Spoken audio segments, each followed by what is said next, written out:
me demande, mais Marc, comment est-ce possible qu'un pays relativement petit comme le Rwanda est capable de déstabiliser de manière si durable le Congo qui est beaucoup plus grand? Le Congo, c'est presque 2/3 de l'Europe, hein, c'est 4 fois la France, 80 fois le territoire de la Belgique. Ben c'est qu'évidemment, ce n'est pas que le Rwanda, ce n'est pas qu'une question entre Congo et Rwanda, c'est que le Rwanda reçoit le soutien de l'Occident, des États-Unis, mais aussi de l'Europe. Chaque année, l'Union européenne offre par exemple des dizaines de millions d'aides à l'armée rwandaise. La Pologne a même promis toutes les armes, toutes les technologies militaires dont le régime aurait besoin. Et dans le cadre du programme Global Gateway, l'Europe a promis des investissements de 900 millions au Rwanda. Et cerise sur le gâteau, en février 2024, l'Union européenne a signé un protocole d'accord privilégié sur les matières premières avec le Rwanda. Et cela tandis que nous savons que le Rwanda va voler des matières premières au Congo. La Commission européenne, en fait, a été signé cet accord et a encouragé le Rwanda à piller, à intensifier le pillage des richesses congolaises. Regardez bien la chronologie. En fait, en février 2024, la Commission européenne va signer cet accord sur les matières premières avec le Rwanda.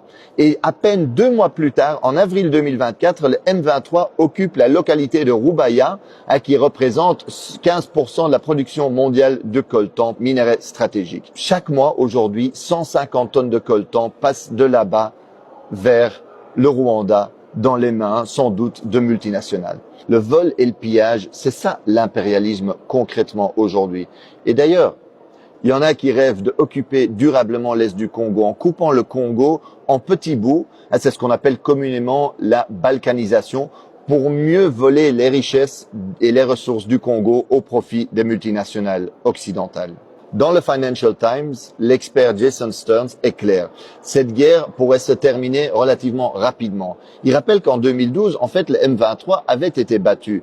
Et ce n'était pas seulement à cause de l'action de l'armée congolaise et de ses alliés du Sud, qui avaient battu militairement le M23. C'est aussi parce que les soutiens internationaux du régime rwandais avaient suspendu son financement. Et que donc eux ils avaient dit voilà, à cause du rôle que vous jouez au Congo, ben on va plus vous financer.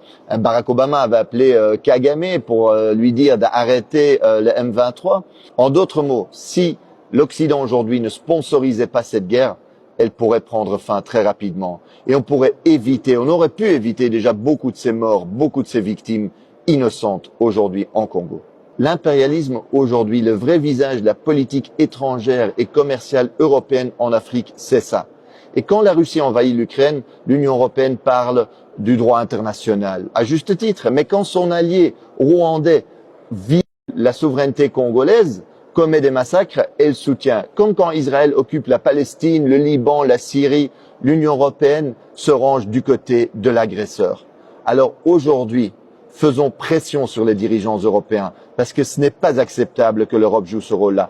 Alors il est possible aujourd'hui de faire pression, c'est nécessaire pour que l'Europe arrête sa complicité avec les crimes sur place. Alors envoyons un message à Ursula von der Leyen, présidente de la Commission européenne, ou à la ministre des Affaires étrangères de l'Union européenne, Kaja Kallas.